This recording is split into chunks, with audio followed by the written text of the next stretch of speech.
Once again मैं दोस्तों आपका वेलकम करता हूं। जून 2025 का हम स्टार्ट करते हैं। केंद्र सरकार ने 25 जून को संविधान हत्या दिवस के रूप में मनाया। यह 25 जून 1975 को लगाए गए आपातकाल के दौरान कष्ट झेलने वालों को श्रद्धांजलि अर्पित करने के रूप में मनाया गया। 25 जून को संविधान हत्या दिवस के रूप में मनाया। यह 25 जून 1975 को लगाए गए आपातकाल के दौरान कष्ट झेलने वाले लोगों को श्रद्धांजलि अर्पित करने के रूप में मनाया गया। केंद्रीय मंत्रिमंडल ने उत्तर प्रदेश के आगरा में अंतर्राष्ट्रीय आलू केंद्र के दक्षिण एशिया क्षेत्रीय केंद्र की स्थापना को मंजूरी दी है। यह इसका उद्देश्य आलू की उत्पादकता को बढ़ाना, किसानों की आय में वृद्धि करना तथा इस क्षेत्र में रोजगार के अवसर पैदा करना है। केंद्रीय मंत्रिमंडल ने उत्तर प्रदेश के आगरा में अंतर्राष्ट्रीय आलू केंद्र के दक्षिण एशिया क्षेत्रीय केंद्र की स्थापना को मंजूरी दे दी है। केंद्रीय मंत्री सर्बानंद सोनोवाल ने समुद्री क्षेत्र में भारत की पहली गैर बैंकिंग वित्तीय कंपनी सागरमाला वित्त निगम लिमिटेड का उद्घाटन किया। सागरमाला वित्त निगम लिमिटेड का उद्घाटन किया है। केंद्रीय मंत्री सर्बानंद सोनोवाल ने समुद्री क्षेत्र में भारत की पहली यह वित्तीय घाटे को कम करने और समुद्री क्षेत्र की वित्तीय जरूरतों को पूरा करने के लिए वित्तीय समाधान पेश करेगा। उत्तर प्रदेश के गाजियाबाद में मुख्यमंत्री योगी आदित्यनाथ और केंद्रीय मंत्री डॉक्टर जितेंद्र सिंह ने ग्रीन डेटा सेंटर की आधारशिला रखी। कहाँ? गाजियाबाद में। यह डेटा सेंटर पर्यावरणीय स्थिति पर केंद्रित है, जिसकी क्षमता 30 मेगावाट होगी। भारत की पहली क्वांटम कंप्यूटिंग वैली जनवरी 2026 तक आंध्र प्रदेश के अमरावती में शुरू हो जाएगी। इस क्वांटम वैली से अनुसंधान, नवाचार आदि के माध्यम से लाखों पेशेवरों को रोजगार मिलने की संभावना है। क्वांटम कंप्यूटिंग वैली जनवरी 2026 तक आंध्र प्रदेश के अमरावती में शुरू हो जाएगी।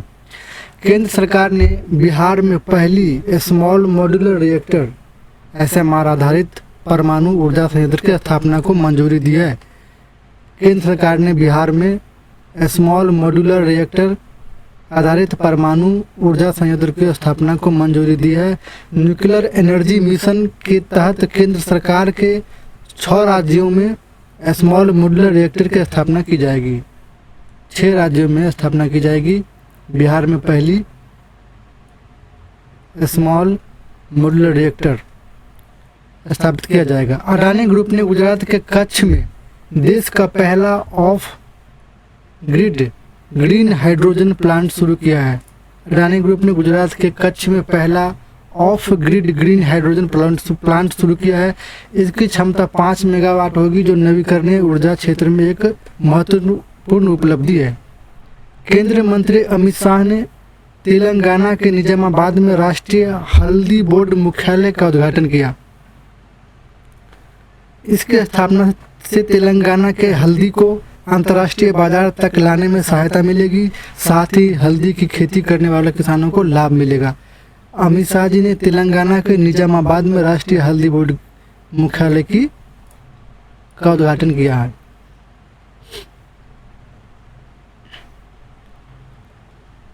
आगे बढ़ते दोस्तों, 25 जून 2025 को आंध्र प्रदेश सरकार ने शिक्षा के क्षेत्र में विद्या शक्ति पहल की शुरुआत की। यह पहल सरकारी स्कूलों में धीमी गति से सीखने वाले छात्रों पर केंद्रित होगी तथा उनमें सुधार लाने का प्रयास करेगी। 25 जून 2025 को आंध्र प्रदेश सरकार ने शिक्षा के क्षेत्र में विद्या शक्ति पहल की शुरुआत की है। हाल ही में उत्तर प्रदेश के सोनभद्र जिले में स्थित सालखन फॉसिल पार्क को यूनेस्को की विश्व धरोहर स्थलों की संभावित सूची में शामिल किया गया। यह स्थल कैमूर पर्वत श्रृंखला, जो कि बिहार में भी है, में 25 हेक्टेयर क्षेत्र में फैला है। यहाँ वो 1.4 अरब वर्ष पुरानी पतदार अवसादी संरचनाएं पाई जाती है। तो हाल ही में कहा, उत्तर प्रदेश में सोनभद्र जिले में सालखन फॉसिल पार्क को यूनेस्को की विश्व धरोहर सूची में की संभावित सूची में शामिल किया गया है। और यह कैमूर पर्वत श्रृंखला में 25 हेक्टेयर क्षेत्र में फैला हुआ है। 25 जून को राष्ट्रीय सांख्यिकी दिवस के अवसर पर सांख्यिकी एवं कार्यक्रम कार्यान्वयन मंत्रालय ने GOI स्टैट्स ऐप लॉन्च किया है। यह ऐप नागरिकों को कहीं भी वास्तविक समय में सरकारी आंकड़ों का तक आसान पहुंच प्रदान करेगा। 29 जून को राष्ट्रीय सांख्यिकी दिवस के अवसर पर सांख्यिकी एवं कार्यक्रम कार्यान्वयन मंत्रालय ने government of India GOI stats app launch किया है। केंद्रीय जनजातीय कार्य मंत्रालय ने जनजातीय योजनाओं को बेहतर क्रियान्वयन के लिए आदि कर्मयोगी कार्यक्रम की शुरुआत की है। केंद्रीय जनजातीय कार्य मंत्रालय ने आदि कर्मयोगी कार्यक्रम की शुरुआत की है जनजातीय योजनाओं के बेहतरी के लिए। इसके तहत अधिकारियों को प्रशिक्षित एवं प्रेरित किया जाएगा ताकि जनजातीय कल्याण योजनाओं के क्रियान्वयन को बढ़ावा दिया जा सके। इलेक्ट्रॉनिक और सूचना प्रौद्योगिकी मंत्रालय ने IIT दिल्ली में सरकारी अधिकारियों के लिए आर्टिफिशियल इंटेलिजेंस आधारित 2 दिवसीय प्रशिक्षण कार्यक्रम आयोजित किया। इलेक्ट्रॉनिक और सूचना प्रौद्योगिकी मंत्रालय ने IIT दिल्ली में सरकारी अधिकारियों के लिए आर्टिफिशियल इंटेलिजेंस आधारित 2 दिवसीय प्रशिक्षण कार्यक्रम आयोजित किया। इसका उद्देश्य केंद्र और राज्य के सरकारी अधिकारियों को आवश्यक AI ज्ञान आर्टिफिशियल इंटेलिजेंस प्रदान करना तथा उसके व्यवहारिक उपयोग पर बल देना है। महाराष्ट्र सरकार ने हाल ही में 802 किलोमीटर लंबी शक्तिपीठ एक्सप्रेसवे परियोजना को मंजूरी दी है। यह एक्सप्रेसवे महाराष्ट्र के नागपुर शहर को गोवा से जोड़ेगा। 802 किलोमीटर लंबी शक्तिपीठ एक्सप्रेसवे परियोजना। अगला देखते हैं दोस्तों, 31 मई 2025 को लोकमाता देवी अहिल्याबाई होलकर की 300वीं जयंती मनाई गई। इस अवसर पर प्रधानमंत्री आदरणीय नरेंद्र मोदी ने उनके सम्मान में 300 का स्मारक सिक्का और एक डाक टिकट जारी किया है। किसके सम्मान में है? लोकमाता देवी अहिल्याबाई होलकर की 300 जयंती मनाई गई। प्रधानमंत्री ने उनके सम्मान में 300 का स्मारक सिक्का और एक डाक टिकट जारी किया है। उल्लास नव भारत साक्षरता कार्यक्रम के तहत ऐतिहासिक उपलब्धि हासिल करते हुए गोवा ने खुद को पूर्ण साक्षर राज्य घोषित किया है। यह योजना केंद्र सरकार द्वारा 2022 से 2027 के लिए लागू की गई है, जिसका उद्देश्य 15 वर्ष और उससे अधिक आयु के लोगों को शिक्षा देना है जो स्कूल नहीं जाते हैं। उल्लास नव भारत साक्षरता कार्यक्रम कहाँ? गोवा में। भारत सरकार ने 31 मार्च 2025 को या उससे पहले कम से कम 10 साल की सेवा पूर्ण कर चुके सेवानिवृत्त होने वाले केंद्रीय सरकारी कर्मचारियों को एकीकृत पेंशन योजना UPS का लाभ देने की घोषणा की है। 1 जून को नई दिल्ली के मेजर ध्यानचंद नेशनल स्टेडियम में fit India Sunday on cycle के तहत तिरंगा रैली का आयोजन किया गया। इस रैली में 1500 से अधिक साइकिल सवारों ने भाग लिया। यह आयोजन भारतीय सेना और ऑपरेशन सिंदूर के वीर सैनिकों को समर्पित किया गया। 1 जून नई दिल्ली को मेजर ध्यानचंद नेशनल स्टेडियम में दिल्ली में आइए fit India Sunday on cycle के तहत तिरंगा रैली का आयोजन किया गया। इस रैली में 1500 से अधिक साइकिल सवारों ने भाग लिया। यह आयोजन भारतीय सेना और ऑपरेशन सिंदूर के वीर सैनिकों को समर्पित किया गया। दिल्ली उच्च न्यायालय के मुख्य न्यायाधीश देवेंद्र कुमार उपाध्याय ने NI अधिनियम के तहत मामलों की सुनवाई के लिए राउज एवेन्यू परिसर में 34 डिजिटल अदालतों का उद्घाटन किया है। 34 डिजिटल उद्घाटनों का उद्घाटन किया है किसने? दिल्ली उच्च न्यायालय के मुख्य न्यायाधीश देवेंद्र कुमार उपाध्याय ने। केंद्रीय मंत्री डॉक्टर जितेंद्र सिंह ने भारतीय भाषाओं के लिए भारत का पहला स्वदेशी रूप से विकसित AI आर्टिफिशियल इंटेलिजेंस आधारित multi modal large language model LLM Bharat zone को लॉन्च किया है। भारत जोन जिसका है उसको लॉन्च किया है केंद्रीय मंत्री डॉक्टर जितेंद्र सिंह ने। यह 22 भारतीय भाषाओं की सेवा के लिए डिजाइन किया गया है, जिसका उद्देश्य भारत की भाषाओं और सांस्कृतिक विविधता को अपनाकर आर्टिफिशियल इंटेलिजेंस और नवाचार को बढ़ावा देना है। फिर से पढ़ते हैं दोस्तों, केंद्रीय मंत्री डॉक्टर जितेंद्र सिंह ने भारतीय भाषाओं के लिए भारत का पहला स्वदेशी रूप से विकसित AI आधारित multi modal large language model Bharat Gen को लॉन्च किया है। भारत जेन यह 22 भारतीय भाषाओं की सेवा के लिए डिजाइन किया गया है, जिसका उद्देश्य भारत की भाषाओं और सांस्कृतिक विविधता को अपनाकर आर्टिफिशियल इंटेलिजेंस और नवाचार को बढ़ावा देना है। आगे बढ़ते हैं दोस्तों। प्रधानमंत्री नरेंद्र मोदी ने उत्तर प्रदेश के कानपुर में घाटमपुरा थर्मल पावर प्रोजेक्ट यूनिट 1 का उद्घाटन किया। इसकी उत्पादन क्षमता 660 मेगावाट है। यह भारत के ऊर्जा क्षेत्र में एक महत्वपूर्ण उपलब्धि है।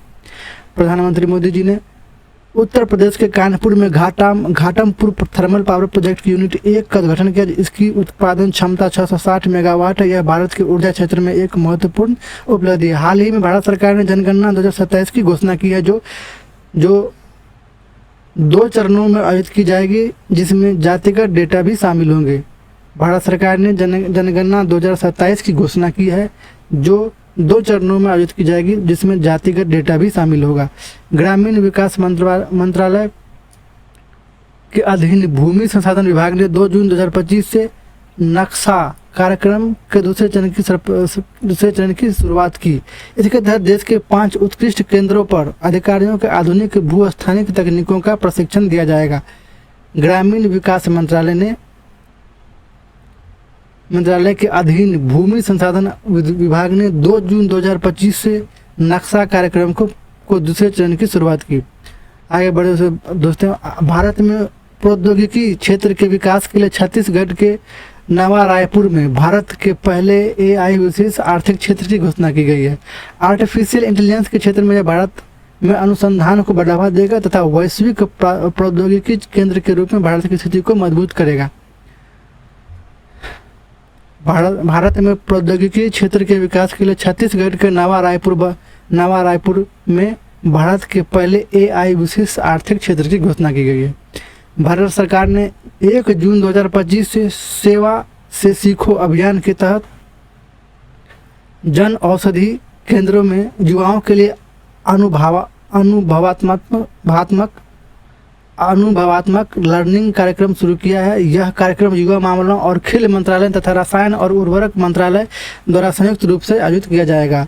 भारत सरकार ने 1 जून 2025 से सेवा से सीखो अभियान के तहत जन औषधि केंद्रों में युवाओं के लिए अनुभवात्मक लर्निंग कार्यक्रम शुरू किया है। यह एक 15 दिवसीय कार्यक्रम है, जिसका उद्देश्य युवाओं को स्वास्थ्य सेवा में क्षेत्र में व्यवहारिक ज्ञान प्रदान करना है, ताकि वे जन औषधि केंद्रों का संचालन कर सके। असम के कार्बी आंगलोंग में प्रस्तावित 1000 मेगावाट की सौर ऊर्जा परियोजनाओं का स्थानीय आदिवासी समुदायों के विरोध के बाद एशियाई विकास बैंक ने ADB एशियन डेवलप बैंक ने $434.24 मिलियन के ऋण को वापस ले लिया है। असम के कार्बी आंगलोंग में प्रस्तावित 1000 मेगावाट की सौर ऊर्जा परियोजना का स्थानीय आदिवासी समुदायों ने विरोध किया, जिसके बाद ADB बैंक ने $434.24 मिलियन के ऋण को वापस ले लिया है। हाल ही अब मतलब वहाँ पे वो नहीं लगेगी सौर ऊर्जा परियोजना। हाल ही में उत्तर प्रदेश सरकार ने राज्य में पुलिस भर्ती में पूर्व अग्निवीरों के लिए 20% आरक्षण को मंजूरी दी है। उत्तर प्रदेश सरकार ने अग्निवीरों की पुलिस में भर्ती के लिए 20% आरक्षण को मंजूरी दी है। इसके तहत अग्निपथ योजना में 4 साल की सेवा पूरी करने वाले अग्निवीरों को सेवा पश्चात रोजगार पाने का अवसर मिलेगा। 1 जून 2025 को भद्रवाह जम्मू कश्मीर में 3रा लेवेंडर महोत्सव 2025 का आयोजन किया गया। इसका उद्घाटन केंद्रीय मंत्री डॉक्टर जितेंद्र सिंह ने किया। इसका उद्देश्य भारतीय अर्थव्यवस्था में लेवेंडर के महत्व को उजागर करना है। 1 से 2 जून 2025 को भद्रवाह जम्मू कश्मीर में 3रा लेवेंडर फेस्टिवल महोत्सव 2025 का लेवेंडर महोत्सव कहाँ होता है? जम्मू कश्मीर में। ठीक है। असम और मेघालय सरकारों ने ब्रह्मपुत्र की सहायक कुल्सी नदी पर संयुक्त रूप से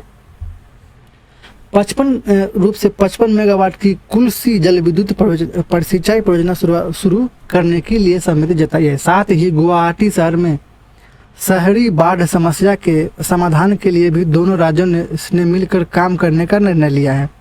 असम और मेघालय सरकारों ने ब्रह्मपुत्र की सहायक कुल्सी नदी पर संयुक्त रूप से 55 मेगावाट की कुल्सी जल विद्युत पर सिंचाई परियोजना शुरू करने के लिए सहमति जताई है। नेक्स्ट आगे बढ़ते दोस्तों। जापान के शहर किताक्यूसु से प्रेरित होकर तेलंगाना सरकार ने हैदराबाद में 80 एकड़ में इको टाउन विकसित करने की घोषणा की है। इसका उद्देश्य सतत विकास पर विशेष ध्यान देते हुए भावी पीढ़ियों की जरूरतों को पूरा करना है। जापान के शहर किताक्यूसु से प्रेरित होकर तेलंगाना सरकार ने हैदराबाद में 80 एकड़ में इको टाउन का विकास करने की घोषणा की है। केंद्रीय संचार मंत्रालय के तहत डाक विभाग द्वारा जियो कोडेड डिजिटल एंट्रेंस अवसंरचना के निर्माण के लिए ध्रुव नीति की शुरुआत की गई है। यह ई कॉमर्स, लॉजिस्टिक्स, गवर्नेंस इत्यादि में सेवाओं को सरल बनाएगा तथा साथ ही सार्वजनिक और निजी हितधारकों के बीच नवाचार को बढ़ावा देगा। Dhruv digital hub for reference and unique virtual address. Dhruv नीति की शुरुआत की गई है। केंद्रीय संचार मंत्रालय के तहत डाक विभाग द्वारा प्रधानमंत्री सूर्य घर मुफ्त बिजली योजना के तहत, ये एक बहुत अच्छी स्कीम है, पूछने के चांसेस है, के तहत हिमाचल प्रदेश के कांगड़ा जिले का राजा खास गांव राज्य का पहला सौर मंडल गांव घोषित किया गया है। प्रधानमंत्री सूर्य घर मुफ्त बिजली योजना के तहत हिमाचल प्रदेश के कांगड़ा जिले का राजा खास गांव राज्य का पहला सौर मॉडल गांव घोषित किया गया है। 1 जून 2025 को प्रधानमंत्री नरेंद्र मोदी ने जम्मू कश्मीर के रियासी जिले में दुनिया के सबसे ऊंचे रेलवे ब्रिज चेनाब ब्रिज का उद्घाटन किया। 6 जून 2025 को उद्घाटन किया गया है सबसे ऊंचे रेलवे ब्रिज, और ये एक ही रेलवे लाइन है, डबल लाइन नहीं है ये। साथ ही पीएम मोदी ने कटरा में 46,000 करोड़ से अधिक की विकास परियोजनाओं का शुभारंभ किया, जिनमें मुख्य रूप से शामिल है भारत के पहले केबल स्टडेड रेल पुल अंजी ब्रिज, केबल ब्रिज है ये, कटरा से श्रीनगर तक वंदे भारत ट्रेन, माता Vaishno Devi institute of medical excellence इत्यादि। 7 जून 2025 को महाराष्ट्र के पुणे में भारत का पहला कृषि हैकाथॉन आयोजित किया गया। 7 जून 2025 को महाराष्ट्र के पुणे में भारत का पहला कृषि हैकाथॉन आयोजित किया गया। इसका उद्देश्य कृषि में जलवायु परिवर्तन से उत्पन्न चुनौतियों से निपटने के लिए आधुनिक तकनीकों के उपयोग को बढ़ावा देना है। 9 जून 2025 को प्रधानमंत्री नरेंद्र मोदी ने आदिवासी नेता और स्वतंत्रता सेनानी बिरसा मुंडा की 125वीं पुण्यतिथि पर उन्हें श्रद्धांजलि अर्पित की। 9 जून 2025 को प्रधानमंत्री मोदी जी ने आदिवासी नेता और स्वतंत्रता सेनानी बिरसा मुंडा की 125वीं पुण्यतिथि पर उन्हें श्रद्धांजलि अर्पित की। 9 जून 2025 को उत्तर प्रदेश सरकार ने ललितपुर में अत्याधुनिक बल्क ड्रग थोक दवा फार्मा पार्क की स्थापना करने की घोषणा की। उत्तर प्रदेश सरकार ने ललितपुर में अत्याधुनिक बल्क ड्रग थोक दवा फार्म पार्क की स्थापना करने की घोषणा की। इसका उद्देश्य भारत की चीन पर निर्भरता को कम करना तथा फार्मा सेक्टर में आत्मनिर्भर बनाना है।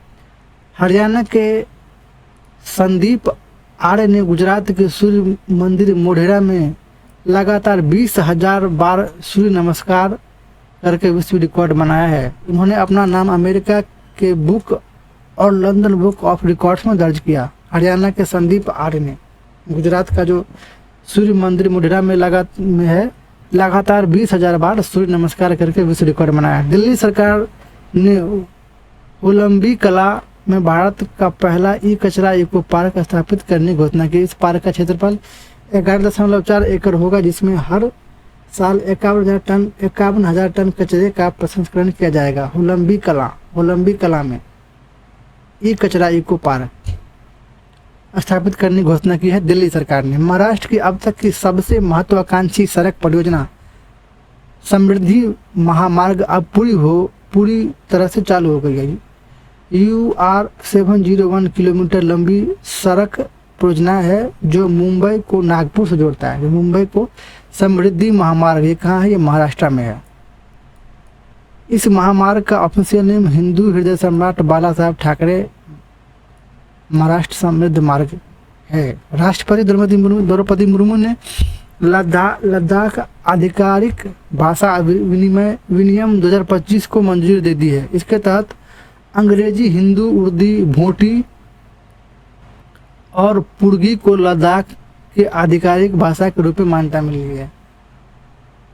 लद्दाख की आधिकारिक भाषा के रूप में अंग्रेजी, हिंदी, उर्दू, भोटी और पुर्गी को लद्दाख के आधिकारिक रूप में भाषा का दर्जा मिला है। राष्ट्रपति द्रौपदी मुर्मू के द्वारा इस अधिनियम को मंजूरी दे दी है। केंद्रीय गृह मंत्री अमित शाह ने नई दिल्ली में भारतीय भाषा अनुभाग BB1 का उद्घाटन किया। भारतीय भाषा अनुभाग केंद्रीय मंत्री अमित शाह ने दिल्ली में उद्घाटन किया है। इसका उद्देश्य भारत के प्रशासनिक कार्यों में विदेशी भाषाओं के प्रभुत्व को कम करने तथा भारतीय भाषाओं को बढ़ावा देना है। दिल्ली में अमित शाह जी ने किया है भारतीय भाषा अनुभाग का उद्घाटन। राष्ट्रपति द्रौपदी मुर्मू ने संविधान के अनुच्छेद 240 के तहत केंद्र शासित प्रदेश लद्दाख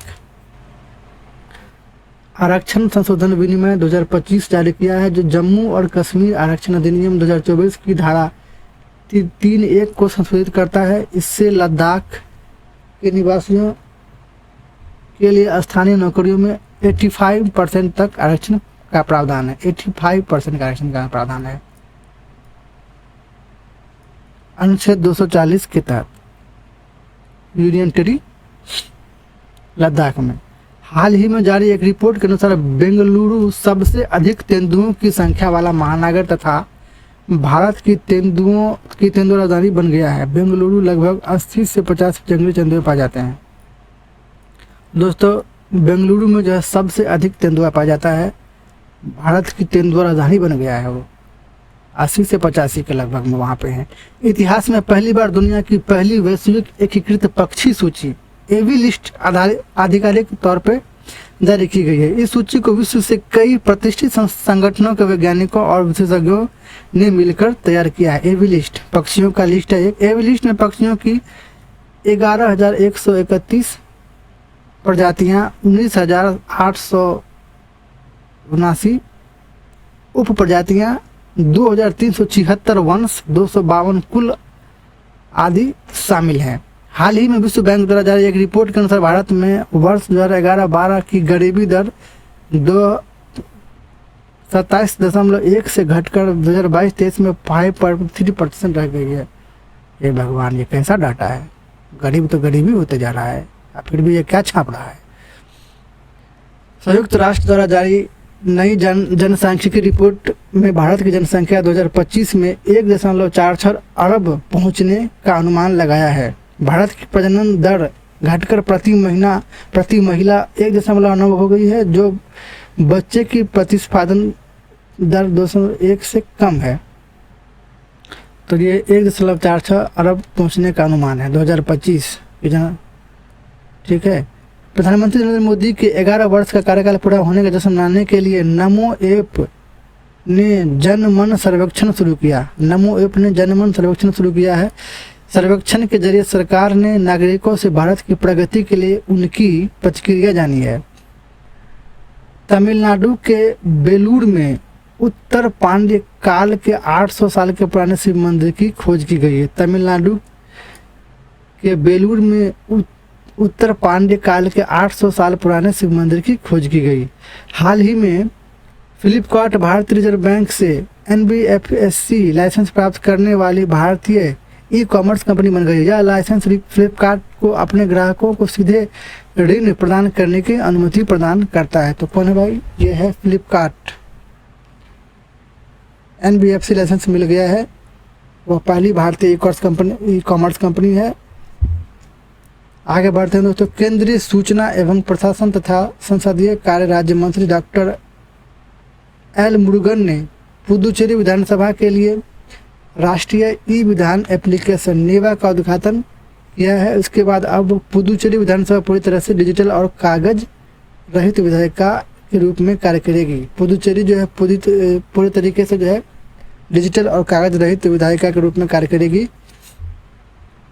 असम सरकार ने राज्य के सीमावर्ती और संवेदनशील क्षेत्रों में रहने वाले मूल निवासियों और स्वदेशी नागरिकों को आत्म सुरक्षा के लिए हथियार का लाइसेंस देने की घोषणा की है। असम सरकार ने अपनी सुरक्षा के लिए सीमावर्ती क्षेत्रों में रह रहे लोगों के लिए जो है हथियार देने के लिए लाइसेंस की घोषणा की है। केंद्रीय मंत्रिमंडल ने झारखंड, कर्नाटक और आंध्र प्रदेश में 6,405 करोड़ की 2 रेलवे परियोजनाओं कोडरमा बरकाकाना दोहरीकरण 133 किमी तथा बल्लारी चिक्काजाजूर दोहरीकरण 150 किमी को मंजूरी दी है। केंद्रीय मंत्रिमंडल ने झारखंड, कर्नाटक और आंध्र प्रदेश में 6,405 करोड़ की 2 रेलवे परियोजनाओं कोडरमा बरकाकाना दोहरीकरण 133 किलोमीटर तथा बल्लारी चिक्काजाजूर दोहरीकरण को मंजूरी दी है। हाल ही में रेल मंत्रालय ने टिकट धोखाधड़ी को रोकने के लिए तत्काल टिकट बुकिंग करने पर ई आधार प्रमाणीकरण अनिवार्य करने की योजना बनाई है। महाराष्ट्र सरकार ने राज्य में पहली कक्षा में विद्यार्थियों के लिए बुनियादी सैन्य प्रशिक्षण शुरू करने की घोषणा की है। इसका उद्देश्य बच्चों में जन्म के मन में देशभक्ति की भावना को उजागर करना तथा उनका समग्र विकास करना है।